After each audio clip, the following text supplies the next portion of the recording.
Welcome to Cozy Sleepy Tales, a place where soft stories guide you into deep, magical sleep. Take a slow breath, let the day fade away, and allow this cozy world of gentle fantasy to carry you into rest. If this peaceful space feels like home, consider subscribing. New Sleepy Tales arrive every week to keep you company through the night. Your story begins now. The snow falls. It has been falling for hours, perhaps days. You cannot remember when it began, and it does not matter. The world is white and soft and quiet. Each flake drifts down without sound, settling onto the landscape in layers so gentle they seem to dissolve into stillness itself. You stand at the edge of a vast white field. The air is cold but not harsh. It touches your face with the lightness of breath, carrying with it the clean emptiness of winter. There is no wind to speak of, only the faintest movement, barely enough to stir the surface of the snow. The landscape stretches in every direction, unmarked except for the gentle rise and fall of hills beneath the white. There are no paths, no footprints, no signs that anyone has walked here recently. The world feels enormous and small at the same time, as though you have stepped into a snow globe that holds only this moment, this breath, this soft falling light. The sky above is neither dark nor bright. It exists in that suspended space between, where clouds and snow become the same color, where the horizon disappears into pale gray softness. You cannot tell where the earth ends and the sky begins. Everything blends into one continuous quiet. You take a breath. The cold air fills your lungs slowly, and as you exhale, you watch the small cloud of warmth dissolve into the stillness. Even your breath seems quieter here, as though the snow absorbs sound itself. Beneath your feet, the snow is deep. Each step sinks slightly, just enough to feel the weight of your body settle into the softness below. It does not crunch, it does not resist. It simply yields, holding you gently with each movement forward. You do not know where you are going. You do not need to know. There is only the act of walking, of placing one foot before the other, of watching the snow continue its endless descent from the pale sky above. Time moves differently here. Minutes might be hours. Hours might be moments. The snow does not mark time. It only continues, patient and relentless in its gentleness.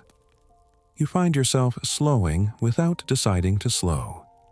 Your steps become heavier, not with exhaustion, but with a kind of sweet tiredness that comes from being held by the quiet. Far ahead, you notice something, a subtle darkness in the white. Not a shadow, exactly. More like a place where the light gathers differently, where the snow seems to rest more heavily. You walk toward it without hurry. There is no urgency in this place. Nothing demands your attention except the soft rhythm of your own breathing and the endless falling snow. As you draw closer, the darkness resolves into a shape, a low outcropping of stone, dark gray against the white, partially buried in drifts that have piled against its base. The stone is smooth and old, worn by centuries of weather into soft curves. Snow clings to its surface in delicate patterns, each flake distinct for a moment before it melts into the layer below. You reach out and touch the stone. It is warmer than you expected. Not hot, just warm enough to remind you that somewhere beneath this frozen landscape, there is heat. There is life. There is something that has not surrendered to the cold. You walk around the outcropping slowly, your hand trailing along its surface. The warmth continues, steady and gentle. And then you see it, a place where the stone curves inward, where the snow has not accumulated as thickly, where the darkness deepens into something more than shadow. An opening, not a door, not a cave mouth torn from the rock. Just an opening, natural, almost organic, as though the earth itself had exhaled and left this space behind. The edges are smooth. The darkness beyond is absolute, but not threatening. It simply exists, patient and still, waiting for nothing. You stand at the threshold, looking into the dark. The snow continues to fall behind you, and the world above remains locked in its white silence. But here, at this opening, you sense something different. Not a sound. You hear nothing but a presence. A warmth that radiates up from below, so subtle you might not notice it if you were not standing perfectly still. You take a step forward. The darkness swallows the white light from above, and for a moment, you are suspended between two worlds. The frozen silence behind you and the unknown warmth ahead.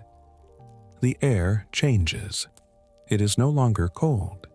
It is neither warm nor cool, but something perfectly balanced, as though you have stepped into a place that exists outside the seasons. Another step. The snow beneath your feet gives way to stone, smooth, slightly warm, worn by the passage of countless footsteps over countless years. You cannot see the steps yet, but you feel them beneath you, descending gently into the earth. The opening closes behind you, not with a sound, but with a sense of completion. The white light from above fades to a memory, and the darkness becomes something else. Not absence, but presence. You are no longer walking through snow. You are walking down, down into warmth, down into shelter, down into a place that has been waiting, quiet and patient, beneath the endless winter above. The descent begins. The steps are wide, wider than they need to be, carved from the same dark stone that formed the outcropping above. Each one is smooth, almost polished, as though generations of feet have passed over them, wearing away any roughness that might have once existed. Your own footsteps make no sound. The stone absorbs each step, holding it gently, returning nothing but silence. You descend slowly. There is no rail to guide you, no wall to touch, but you do not feel unsteady. The steps are so wide and so gradual that walking down feels less like descending and more like drifting, as though you are being carried by the gentle pull of warmth rising from below. The darkness is complete, but not oppressive. You cannot see the steps ahead of you, yet somehow you know they are there. Your feet find each one without hesitation, moving in a rhythm that feels older than thought. Left, right, left, right, down, and down, and down. The air grows warmer with each step. Not quickly, not noticeably at first, but after a time, minutes perhaps or longer, you realize that the cold has left your skin entirely. The sharp clarity of winter air has been replaced by something softer, something that wraps around you like breath. You inhale, and the air is neither warm nor cool. It simply is. You continue down. The stone beneath your feet begins to change. Not in texture, it remains smooth, almost soft, but in temperature, where before it was faintly warm, now it radiates a gentle, steady heat that seeps through your shoes and into your feet. Not uncomfortable, not intrusive, just present, like the warmth of a stone left in the sun all afternoon, now giving back what it has absorbed. The darkness begins to thin, not with light, not yet, but with a sense of space. You can feel the walls around you, though you cannot see them. They are far apart, much farther than you expected. This is not a narrow tunnel or a cramped passageway. This is something wider, something intentional, something built to welcome rather than to restrict. Another step, another. The warmth continues to rise, and with it comes the first hint of light, so faint you almost miss it. A glow, barely perceptible, emanating from the stone itself. Not from torches or lanterns, but from within the walls, as though the rock has absorbed light over centuries and is now releasing it in the gentlest possible way. You pause for a moment, standing still on the wide steps, and let your eyes adjust. The glow strengthens, or perhaps your perception sharpens, and you begin to see the space around you. The walls are not rough. They curve gently, following the natural contours of the earth, smoothed by time or by hands you cannot imagine. The stone is a deep gray, almost black in places, but where the light touches it, faint veins of crystal catch and hold the glow, scattering it in soft patterns across the surface. The steps continue downward, visible now in the dim light. They spiral gently, following the curve of the passage, leading deeper into the earth with a patience that suggests there is no hurry, no destination that cannot wait. You resume your descent, moving in time with the rhythm you have already established. Slow, steady, without thought. The air shifts again. You notice a faint scent now, something earthy and warm, like stone baked by sunlight, like dry wood and old paper and the faintest hint of something herbal. Sage, perhaps, or thyme, something that grows in quiet places and holds its scent gently. The walls begin to widen further. The passage is no longer a spiral staircase, but something broader, a corridor, perhaps, or a hall. The ceiling rises above you, higher than you can see even with the faint glow from the walls. The space feels vast, yet intimate. You are not lost here. You are held. You walk forward, no longer counting steps, no longer aware of how far you have descended. The stone beneath your feet is warm now, consistently and thoroughly warm, as though you are walking across the skin of some great sleeping creature whose breath rises in gentle waves of heat. The glow grows stronger, not brighter. It never becomes bright, but more present, more sustained. You can see farther ahead now, and what you see is not a single passage, but many.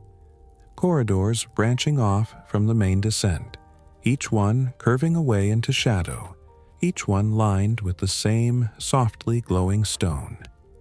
You do not take these side paths. Not yet. You continue forward, following the main descent, trusting that it will lead you where you need to go. There is no map, no guide. Only the warmth and the light, and the sense that this place has been here long before you, and will be here long after, patient and unchanging. The sound of your footsteps changes. The silence that held them before begins to release them, just slightly. You hear the faint whisper of your own movement, the soft brush of cloth against cloth, the quiet rhythm of your breathing, the barely audible contact of foot against stone. It is not loud. It is not intrusive.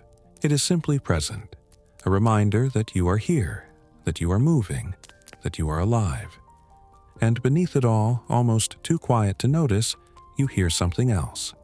A hum, not mechanical, not musical, just a hum, low and steady and constant, like the vibration of the earth itself, like the sound the world makes when it is perfectly still. It does not come from any direction. It simply exists, woven into the air, into the stone, into the warmth that surrounds you. You continue down. The passage levels out.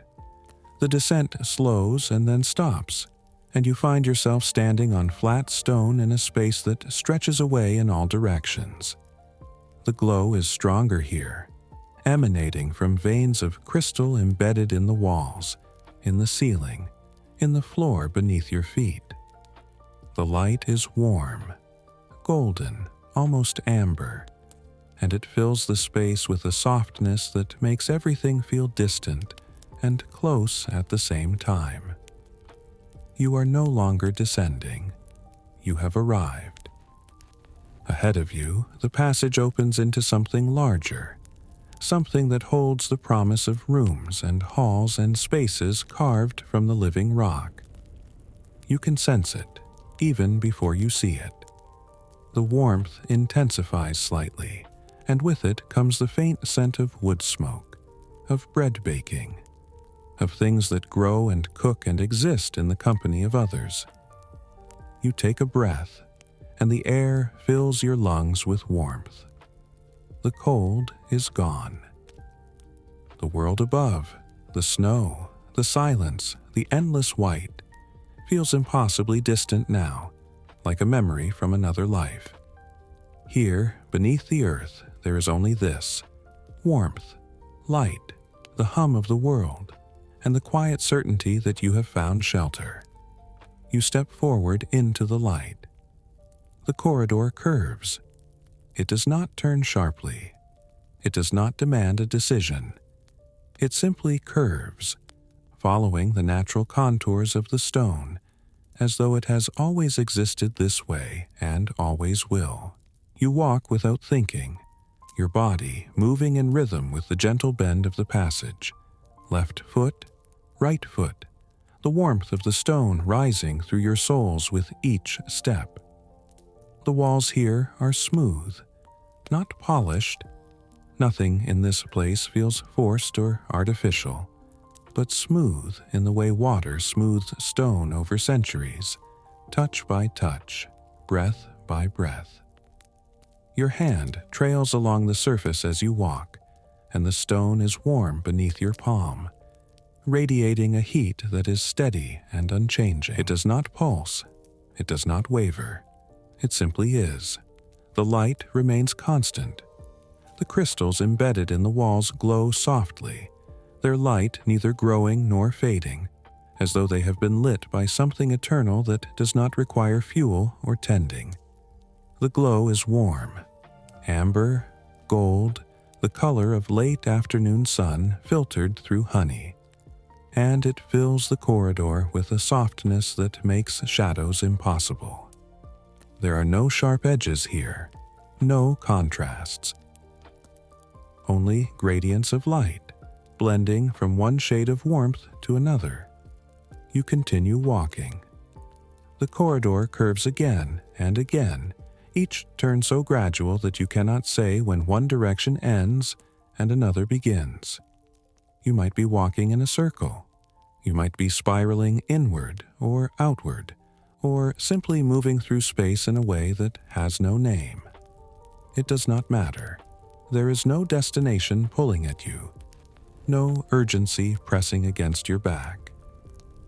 There is only the act of walking, the warmth, the light, and the gentle curve of stone guiding you forward.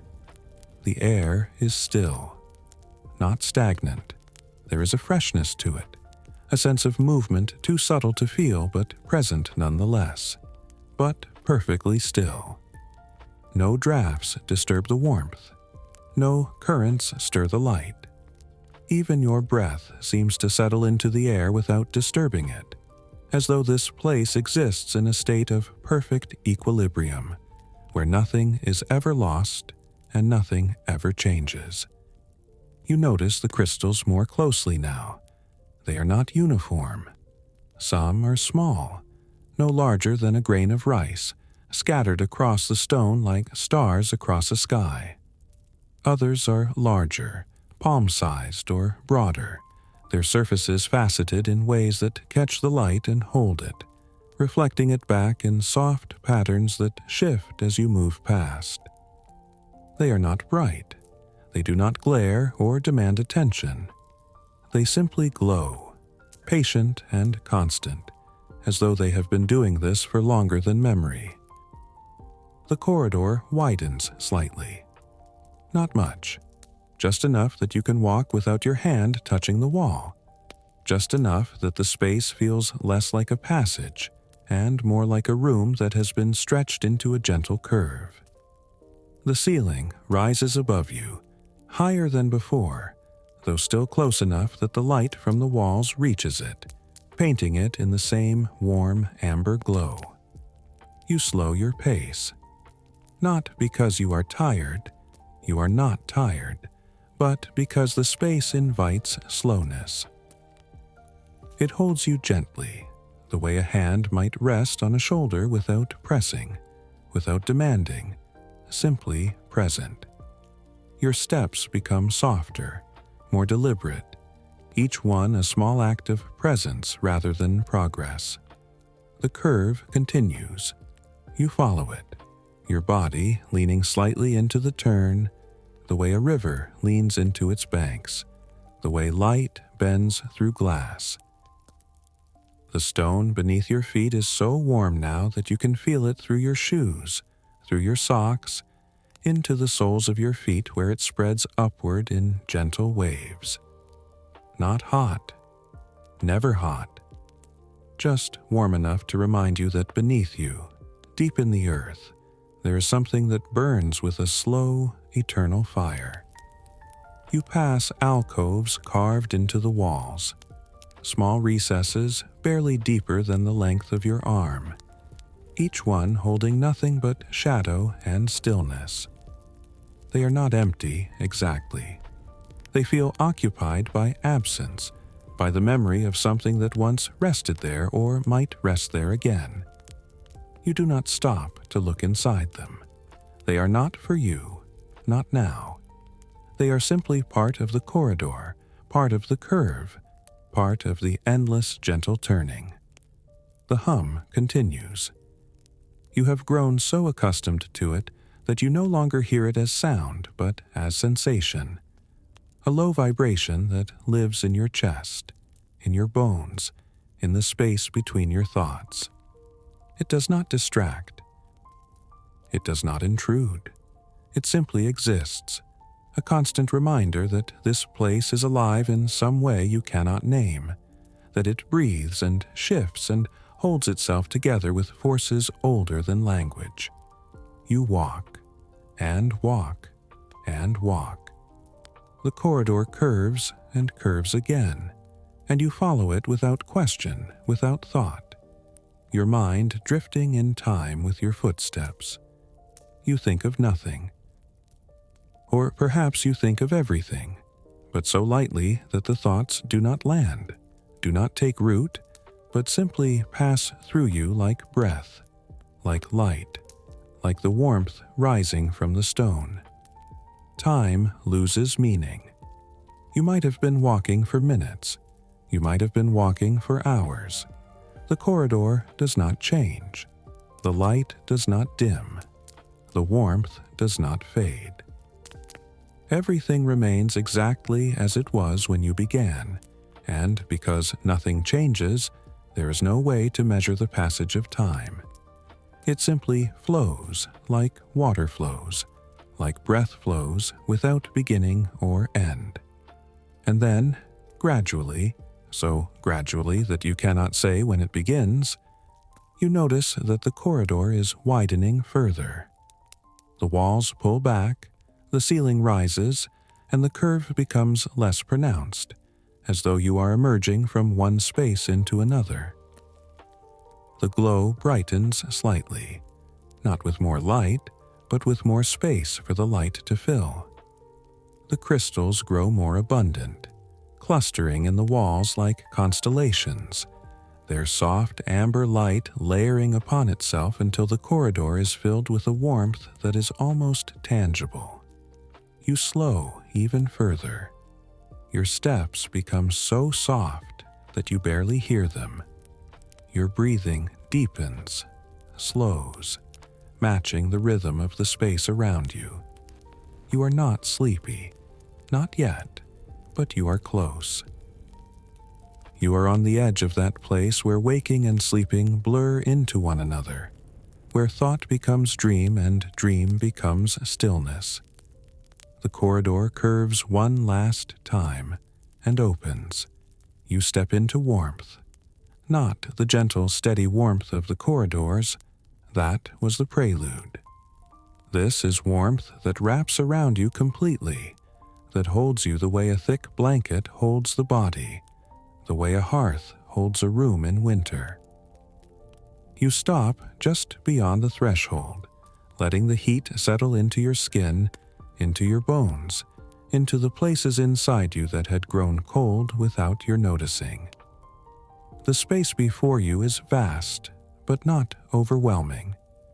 It is a cavern, or perhaps a hall, carved from the living rock, its ceiling lost in shadow far above, its walls curving away into soft darkness at the edges.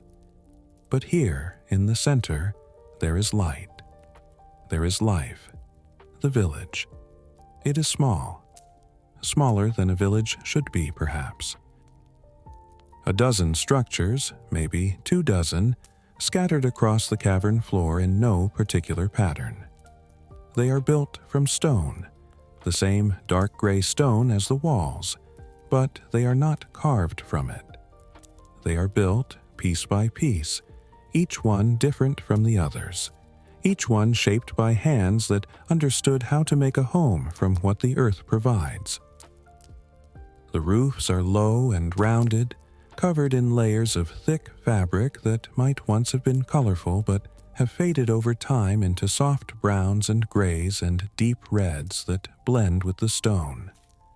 Smoke rises from some of them, thin wisps that curl upward toward the ceiling, dissipating into the darkness before they reach it. The smoke does not smell harsh.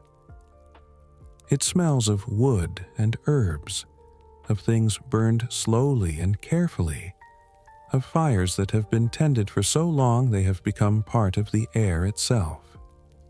You walk forward slowly. The ground beneath your feet is still stone, but it has been worn smooth by countless footsteps, polished by the passage of time until it gleams faintly in the light from the crystals that stud the walls. The crystals here are larger, more abundant, their glow stronger and warmer than in the corridors. They cluster around the structures like protective guardians, casting long, soft shadows that do not move. The first structure you pass is little more than a room, 4 walls and a roof, with a single opening that serves as both door and window. Inside, you can see the flicker of firelight, the shape of a table, the outline of shelves holding jars and bowls and things you cannot name. The warmth from within spills out into the cavern, mixing with the ambient heat, layering upon it until the air itself feels thick and soft. No one emerges to greet you. You hear no voices, no footsteps, but you sense presence, not watching, not waiting, simply existing nearby, content in its own quiet way. You do not feel unwelcome. You do not feel observed. You simply feel held by the space, by the warmth, by the gentle hum that has followed you from the corridors and now fills the cavern like a heartbeat. You continue walking. The structures are arranged loosely, connected by narrow paths worn into the stone. Paths that curve and wind in ways that suggest they were not planned, but simply emerged over time, following the routes that feet naturally take when moving from one place to another. You follow one of these paths, your steps falling into its rhythm, your body turning with its curves. Another structure. This one is larger, with two openings, one facing the path, the other angled toward the center of the cavern where the light is strongest. You pause at the threshold and look inside. A fire burns in the center of the room, contained within a shallow pit lined with smooth stones. The flames are low and steady, fed by wood that burns so slowly it barely seems to diminish. Around the fire there are cushions, thick, worn, covered in fabric that has been patched and repatched over the years until it is impossible to tell what the original material was. They look soft. They look like they have been sat on 1,000 times, like they know the shape of bodies and hold that knowledge gently. The scent of food drifts from somewhere deeper in the structure. Bread, perhaps. Or soup, something made from roots and herbs, simmered for hours until the flavors blend into a single warm note that cannot be separated into individual ingredients. Your stomach does not respond. You are not hungry. But the scent is comforting nonetheless, a reminder of things that nourish, of care taken over time, of patience rewarded. You move on. The path curves again, leading you past more structures, each one unique in its shape and size, but all of them similar in their essence. Low, warm, built for shelter rather than display. Some have windows covered with thick fabric. Others are open, their interiors visible in the soft glow of firelight and crystal. You catch glimpses of tables, of sleeping alcoves carved into the walls, of shelves holding books and tools and objects whose purposes you can only guess at. The center of the cavern draws you forward. Here, the light is strongest, the warmth most intense. A cluster of larger structures surrounds an open space, a courtyard of sorts, though there is no sky above it, only stone and shadow. In the center of this space there is a well, or something like a well, a circular opening in the floor lined with smooth stones from which a faint glow rises. Not water, not fire, just light, warm and steady, as though the earth itself is exhaling luminescence. You approach the well slowly. The warmth is almost overwhelming here, but not unpleasant. It is the warmth of being too close to a fire on a cold night. The warmth that makes you want to close your eyes and simply exist, without thought, without movement. You stop at the edge and look down. The light rises from deep below, from a source you cannot see, and as it rises, it brings with it a heat that is dry and clean and utterly without threat. Around the well there are benches, low, wide, carved from single pieces of stone and worn smooth by centuries of use.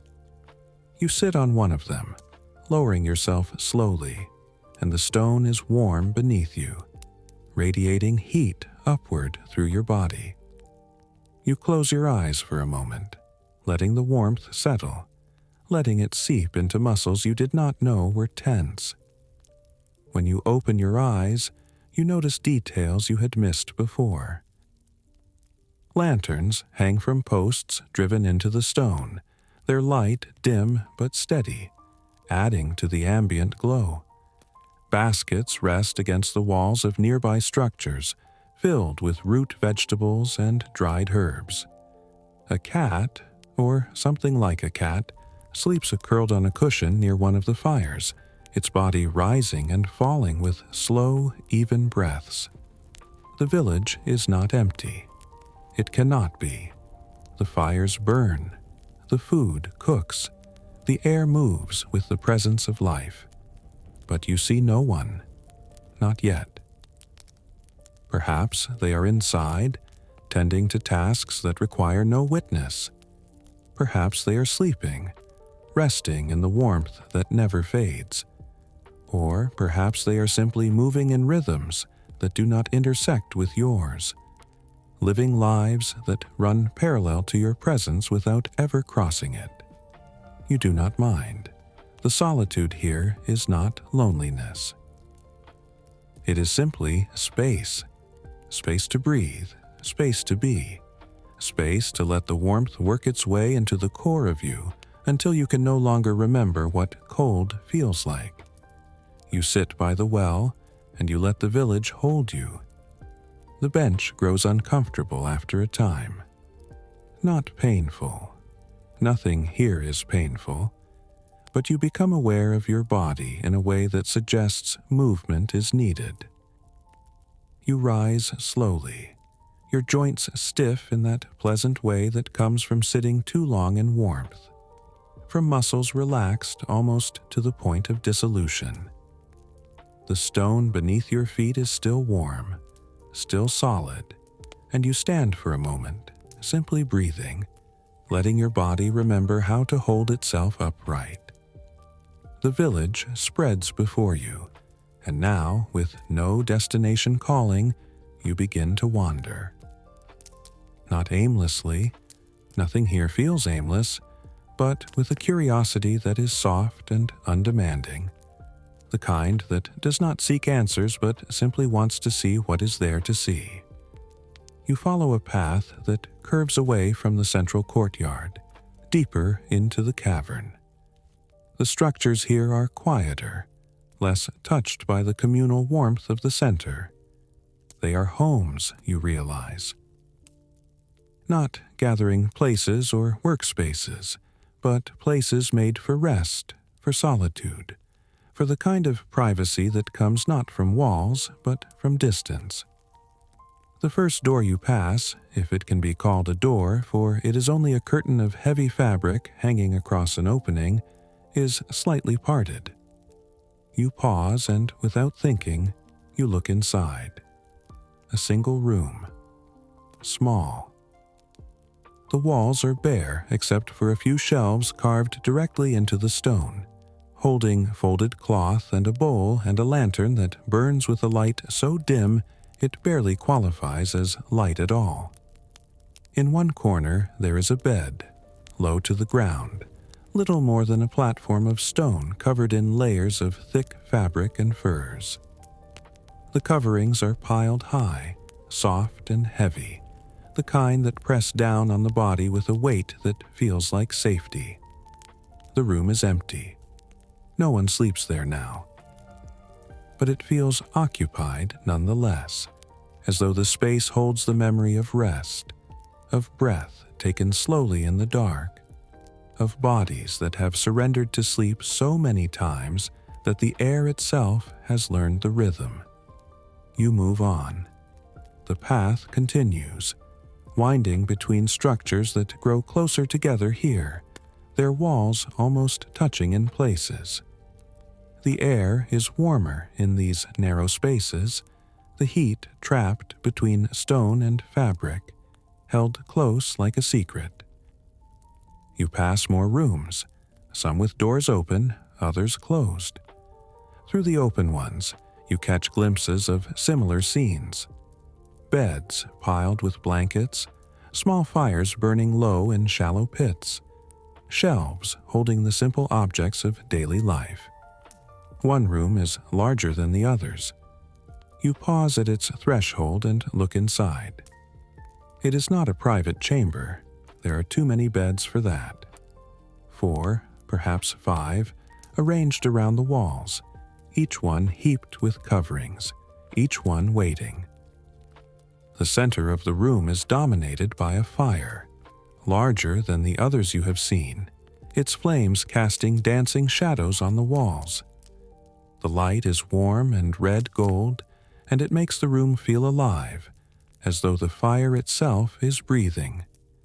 Near the fire there are chairs, simple, sturdy, made from wood that has been worn smooth by hands and bodies.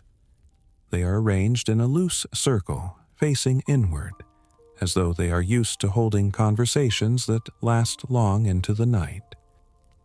You can almost hear the voices, though the room is silent.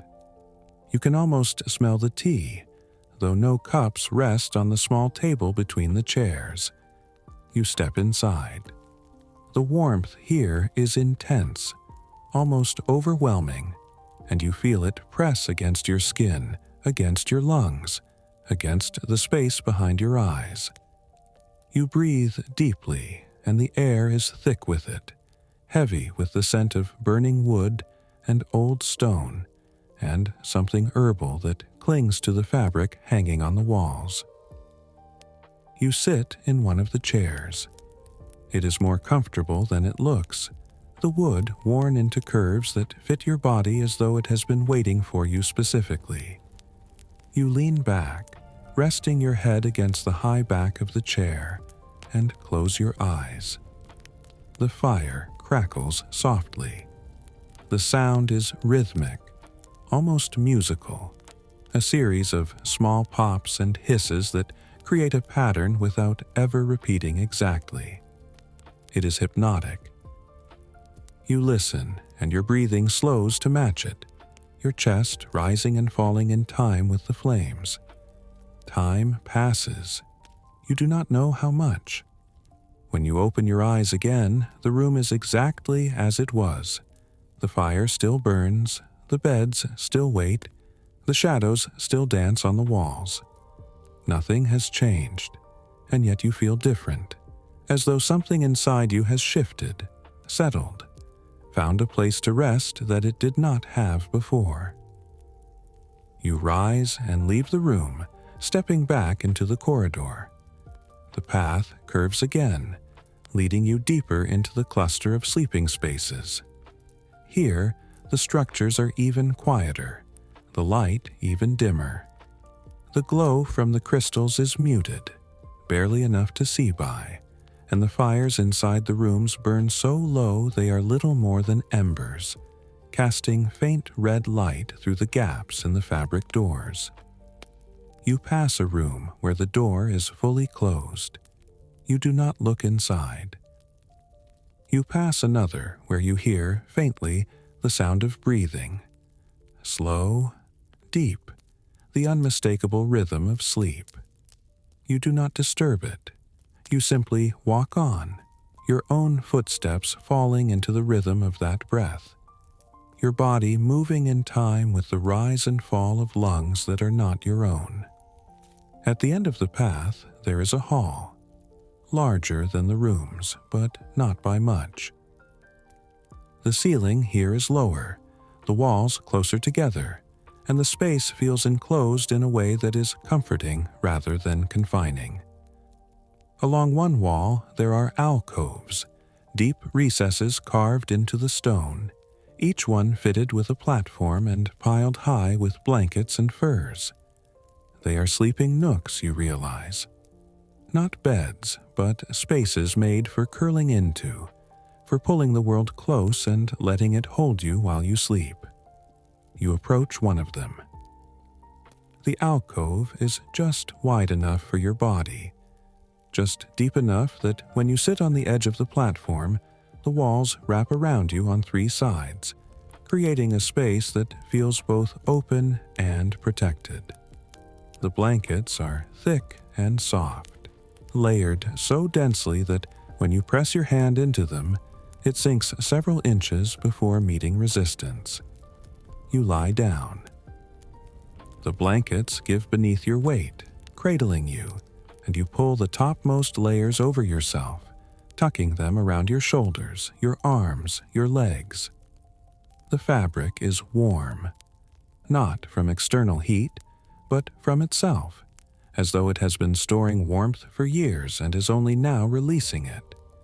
You sink into it, and it rises around you, cocooning you in softness and heat. The alcove holds you. The village holds you. The earth holds you. And you rest. You wake without knowing you had slept. There is no disorientation, no moment of confusion.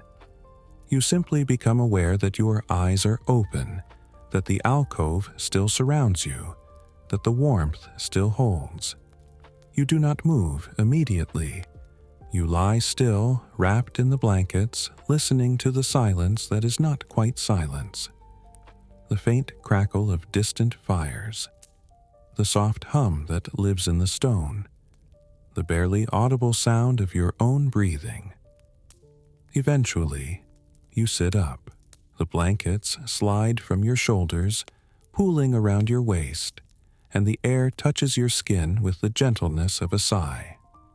You are not cold. The cavern's warmth does not fade, does not waver. It is as constant as the stone itself. You leave the alcove slowly, your body moving with the heaviness of deep rest, and step back into the corridor. The light has not changed. The fires still burn. The village continues its quiet existence, unchanged and unchanging. You wander, drawn by nothing in particular, moving through the paths between structures with the aimlessness of someone who has nowhere to be and nothing to do. And then, as you round a curve, you see it. A small courtyard tucked between 3 buildings, where something is happening. Not happening, exactly. Occurring, unfolding. There is no urgency to it, no sense of event, but there is activity, quiet and deliberate. A table sits in the center of the courtyard, low and wide, made from dark wood that has been worn smooth by use. On it, there are bowls, ceramic, simple, each one slightly different in size and shape. Beside the bowls, there is a large pot, its surface blackened by fire, steam rising from its open top in thin, lazy spirals. A figure stands beside the table. You notice them without surprise, as though you have been expecting to see someone eventually, and are only now being proven correct. They are neither young nor old, their features softened by the dim light into something ageless. They wear simple clothes, loose fabric, layers of browns and grays that blend with the stone. They do not look up as you approach. They are focused on the task at hand, moving with the slow precision of someone who has done this 1,000 times and will do it 1,000 more. They lift the pot, carefully, both hands wrapped in cloth to protect against the heat, and pour its contents into one of the bowls. The liquid is pale, almost golden, and it steams as it falls. Soup, you think, or broth. Something made from things that grew in the dark and were harvested with care. The figure sets the pot down, lifts the bowl, and places it on a tray beside the table. Then they reach for another bowl and repeat the process. Pour, set down, place on tray. The movements are rhythmic, meditative, each one exactly like the last. There is no waste in their motion, no hesitation. Only the quiet efficiency of work that has been absorbed into the body so deeply it no longer requires thought. You watch for a moment, and then, without deciding to do so, you step forward. The figure glances up briefly, their eyes meeting yours, and they nod. Not a greeting, exactly, but an acknowledgement. A confirmation that you are here, that you are seen, and that your presence is neither intrusive nor unwelcome. They gesture toward the bowls. An invitation. You step closer and reach for one.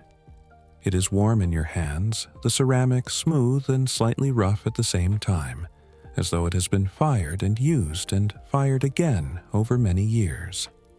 You hold it carefully, and the warmth seeps into your palms, into your fingers, spreading up your arms in gentle waves. The figure pours, and the bowl fills with liquid that is almost too hot to hold. You do not drink, not yet. You simply hold the bowl, feeling its weight, its heat, its presence. The steam rises, carrying with it the scent of root and herbs, of things that grow slowly in the dark and give their flavor reluctantly over time. The figure fills another bowl, then another, placing each one on the tray with the same careful precision. When the tray is full, they lift it and carry it away, disappearing into one of the nearby structures. You are left standing by the table, holding your bowl, the steam curling upward into the dim light. You do not follow. You do not need to. You understand, without being told, that this is work, not labor, but care. The kind of care that requires no recognition, no thanks, no audience. The kind that exists simply because it is needed, and because there are hands willing to do it. After a time, the figure returns, the tray now empty. They set it down and reach for the pot again, lifting it with the same careful grip, pouring more of its contents into fresh bowls. You watch, and then, without thinking, you set your own bowl down and reach for another. The figure glances at you, nods once, and together you begin to fill the bowls. You do not speak. There is nothing to say. The work is its own language. Lift, pour, set down, repeat. The rhythm is soothing, the repetition a kind of meditation. Your hands move in time with theirs, your breath matching the slow rise and fall of the steam, your thoughts dissolving into the simple act of filling one bowl, then another, then another. The pot empties.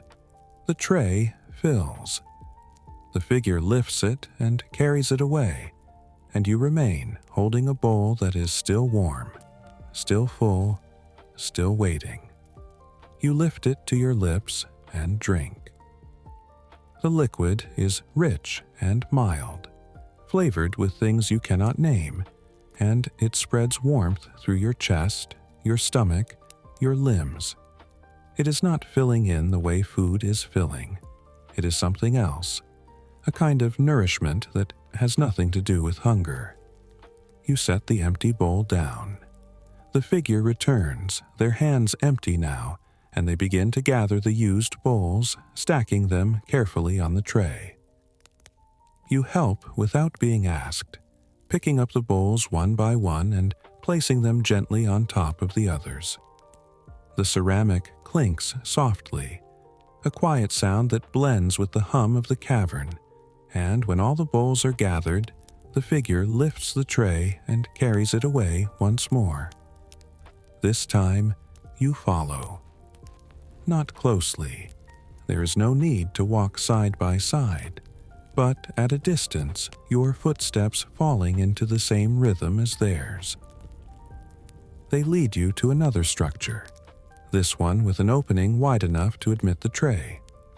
Inside, you catch a glimpse of shelves lined with bowls and pots, of a basin filled with water that steams gently, of hands that move with the same slow care, washing each piece, drying it, returning it to its place. You do not enter. You stand at the threshold, watching for a moment, and then you turn and walk away. The work continues without you, as it always has, as it always will. You are not needed here, and that is not a rejection. It is simply a fact. The village takes care of itself. The people here, whoever they are, wherever they are, move through their tasks with a patience that does not require witnesses. You return to the courtyard. The table is empty now, the pot gone, the tray taken away. Only the faint scent of broth remains, lingering in the air like a memory. You stand for a moment, breathing it in, and then you move on, following the paths that wind between structures, your hands still warm from the bowls, your chest still warm from the liquid, your mind quiet and unburdened. The village continues, and so do you. The paths lead you deeper, not deeper into the earth. You cannot go further down than you already are, but deeper into the village, into its center, into the place where everything else seems to radiate from. You follow the worn stone beneath your feet, trusting it to guide you, and it does, curving and winding until you stand before an opening you had not noticed before. It is larger than the others, taller, wider. The fabric that hangs across it is heavier, layered, as though it has been reinforced over time to hold back something more than drafts. You pause at the threshold, your hand resting on the fabric, feeling the texture beneath your palm, woven, thick, warm from the heat beyond. You push it aside and step through. The chamber beyond is vast, not in the way the cavern itself is vast. You can see the walls, the ceiling, the floor, but vast in the way a space feels when it has been made for a single purpose, and that purpose fills it completely. The ceiling rises high above, supported by pillars of natural stone that curve upward like ribs, like the bones of some great sleeping creature. The walls are lined with crystals, more than you have seen anywhere else, their light layered upon itself until the chamber glows with a warmth that is almost tangible. In the center of the chamber there is a pit, wide and deep, lined with smooth stones that have been heated by whatever burns below. Not fire. You see no flames, but light, pure light, rising from deep within the earth, filtered through layers of stone until it emerges as warmth and glow and the softest hum you have ever heard. You approach slowly. The warmth intensifies with each step, pressing against your skin, against your chest, against the space behind your eyes. It is not uncomfortable. It is overwhelming in the way beauty is overwhelming, in the way standing before something vast and ancient and utterly indifferent to your presence can make you feel small and significant at the same time. You stand at the edge of the pit and look down. The light rises in waves, pulsing gently, each pulse synchronized with the hum that fills the chamber, that fills the village, that fills the earth itself. You can feel it in your chest, in the rhythm of your heart, in the slow rise and fall of your breath. It is not forcing itself upon you. It is simply there, existing, and you are existing within it. Around the pit, there are seats. Not chairs, but low benches carved from the same stone as the floor, worn smooth by the countless bodies that have sat there over the years.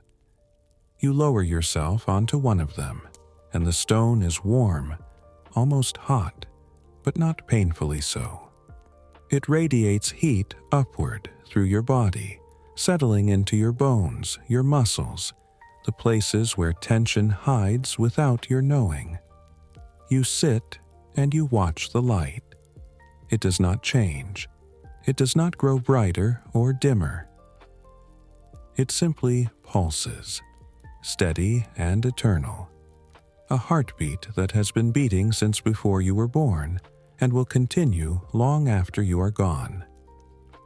There is something deeply comforting in that, something that speaks to the part of you that fears endings, that worries about time running out, that wants reassurance that some things will always be.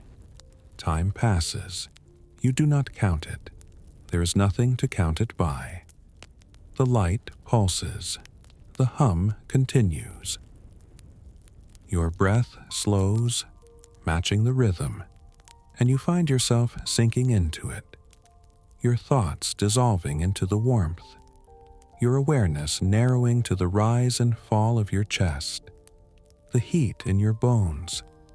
the glow that fills your vision even when you close your eyes. You are not alone in the chamber. You sense others, though you do not see them. Shapes at the edges of your vision, figures sitting on other benches, bodies leaning forward toward the light or reclining back into the warmth. They do not speak, they do not move, they simply exist, held by the same light, the same heat, the same eternal pulse. You do not acknowledge them, you do not need to. Their presence is enough, a reminder that this space is shared, that others come here for the same reasons you do, to sit and be held and remember that the world is larger than the small corners of worry and fear and doubt that occupy so much of the mind. The light pulses. You breathe. The hum fills the space between your ribs, and you let it, offering no resistance, asking for nothing, simply receiving what is given. And what is given is warmth. Not just physical warmth, though there is that. Heat that seeps into every part of you, that melts the tension you did not know you were holding. But something else too. A warmth that has no name, that cannot be measured or quantified, that exists only in the feeling of being held, of being safe, of being exactly where you are supposed to be. You sit and you let the light hold you. The chamber breathes with you. The village breathes with you. The earth breathes with you. And in that breath, there is nothing but warmth and light and the quiet certainty that you are home. You leave the chamber eventually. Not because you must, but because some part of you, small and quiet, remembers that there is more to see, more to feel, more to know. You rise from the bench slowly, your body heavy with warmth, your limbs loose and unsteady. The light pulses behind you as you walk toward the opening, and even when you step through the heavy fabric and into the corridor beyond, you can still feel it, as though it has imprinted itself on the inside of your chest, a second heartbeat layered beneath your own. The corridors here are different from the ones you entered through. They are wider, taller, and they slope upward. Not steeply, but enough that you notice the shift in your stride, the way your body leans slightly forward to compensate. You are not returning to the surface. Not yet. But you are moving toward it, toward the memory of it, toward the place where the village ends and the world begins again. The walls here are rougher than below, less polished, less worn. The crystals that line them are smaller, their light dimmer, as though this part of the village sees less use, as though the people who live here prefer to stay deeper, where the warmth is strongest, and the world above can be forgotten entirely. But you walk upward anyway, following the slope, and as you do, you begin to notice changes. The air grows cooler. Not cold, but less thick, less heavy with heat.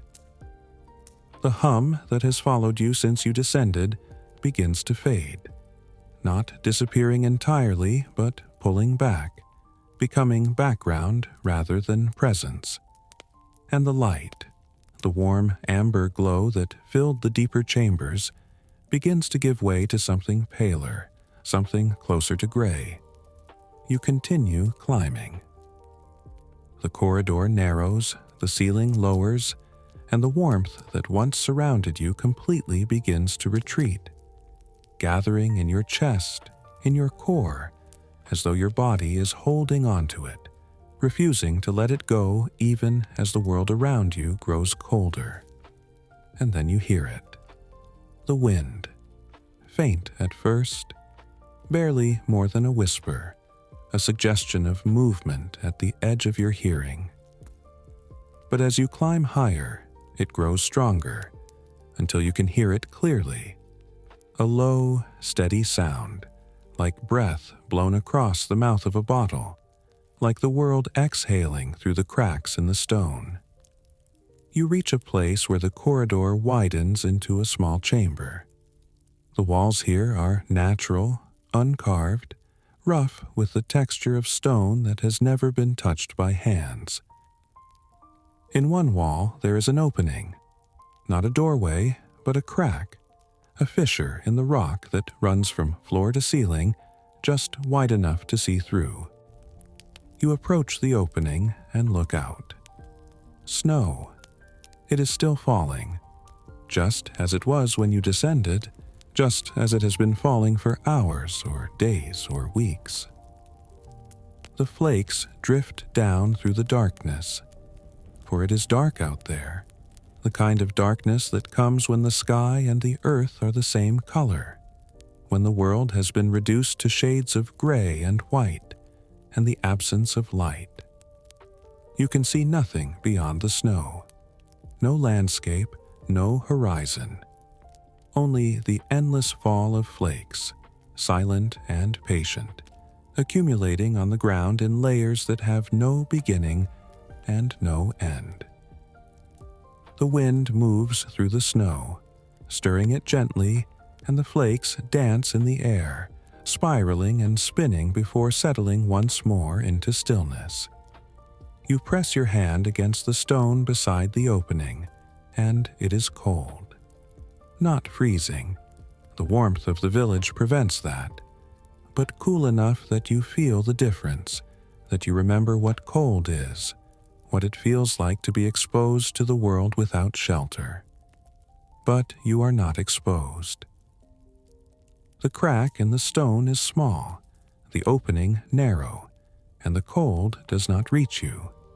It touches your face, perhaps, in the faintest breath of wind that slips through the gap, but it does not penetrate. It cannot. The village holds you still, even here at the edge of its domain. You watch the snow fall.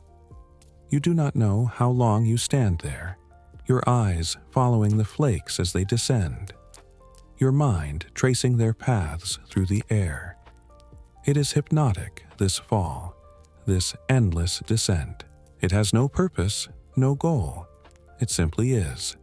And you, standing here in the warmth, watching the cold, are part of that simplicity. Eventually, you turn away. The snow will still be falling when you return. It will always be falling. That is its nature. But you do not belong to the snow. You belong to the warmth, to the light, to the village that has held you since you descended into its depths. You walk back down the corridor, retracing your steps, and with each step, the warmth returns. The crystals brighten. The hum grows stronger. The cold retreats behind you, forgotten, irrelevant. The village closes around you once more, and you let it. You do not resist. You do not look back. You simply walk, your footsteps falling into the familiar rhythm, your body remembering the heat, the glow, the safety of stone and warmth, and the endless, gentle pulse of the earth beneath your feet. The world above is cold, but here, below, there is only warmth, and that is enough. You return to the sleeping alcove. Not the same one you rested in before, or perhaps it is the same one, you cannot tell. They are all alike, all carved from the same stone, all lined with the same soft blankets, all waiting with the same patient stillness. It does not matter which one you choose. They are all shelter. They are all home.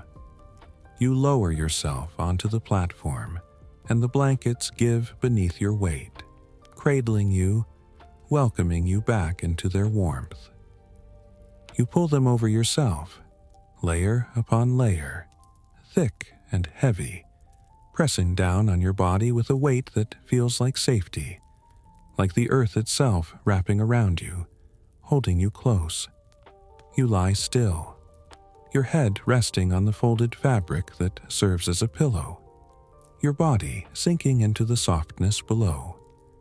The alcove surrounds you on 3 sides, the walls close enough to touch, and you reach out, pressing your palm against the stone. It is warm. It is always warm.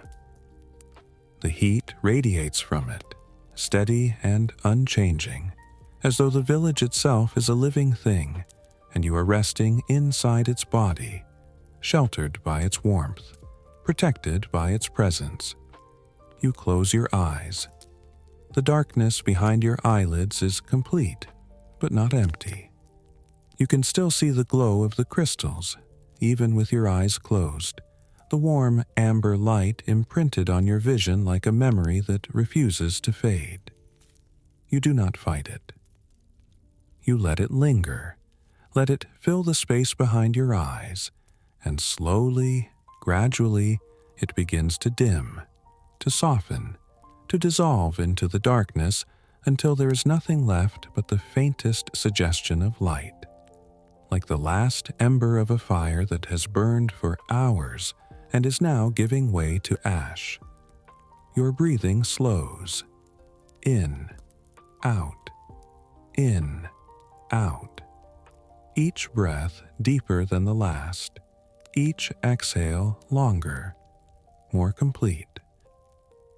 The warmth of the blankets seeps into your skin, into your muscles, into your bones, and with it comes a heaviness, a weight that has nothing to do with the body and everything to do with the mind, with the slow dissolution of thought, of worry, of the need to remain awake. The village continues around you.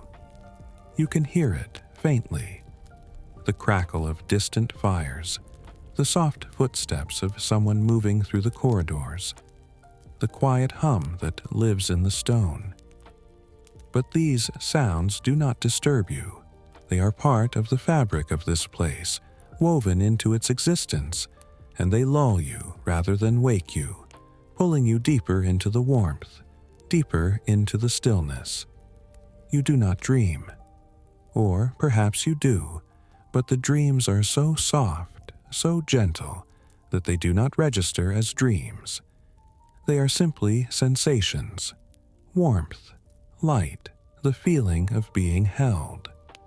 They drift through your mind like the snow drifts through the air above, weightless and silent, leaving no trace. Time passes. How much, you do not know. There is no way to measure it here, no change in light or temperature or sound to mark the movement from one moment to the next.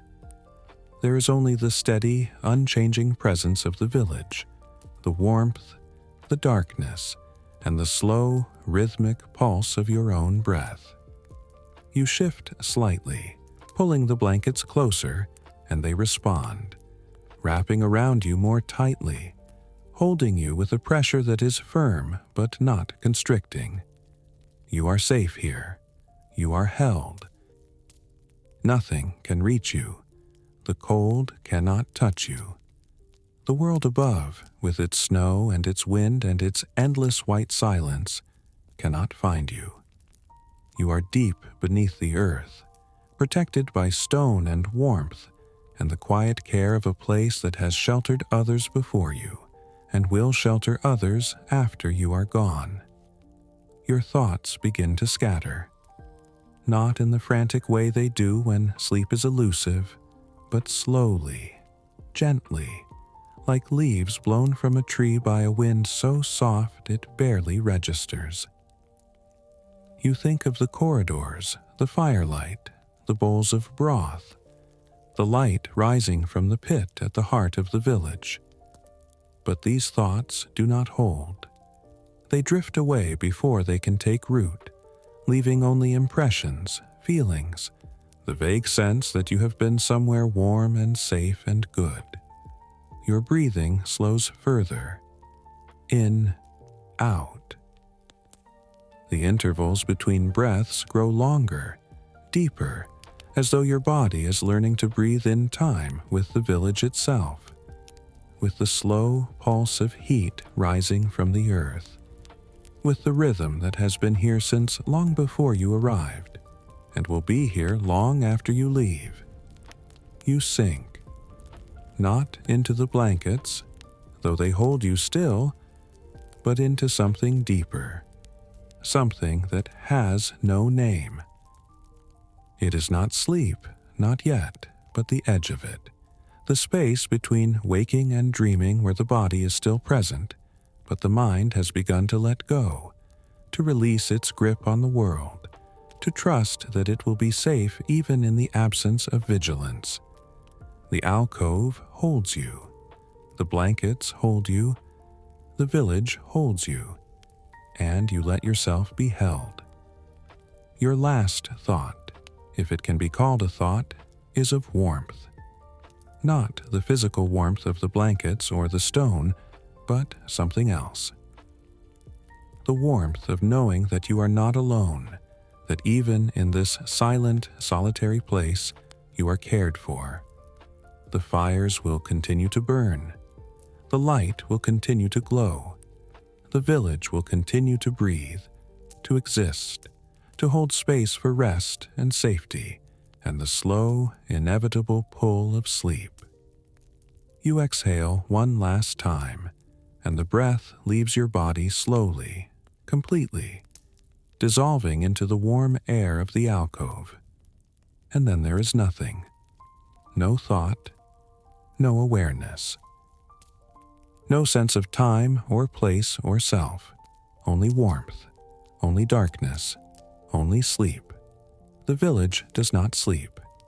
Even as you rest, even as your breathing slows to the rhythm of the earth itself, the village continues. The fires burn low but do not go out. The crystals glow with their steady, unchanging light. The corridors remain warm, the stone radiating heat that has no source you can name, that simply exists because it has always existed and always will.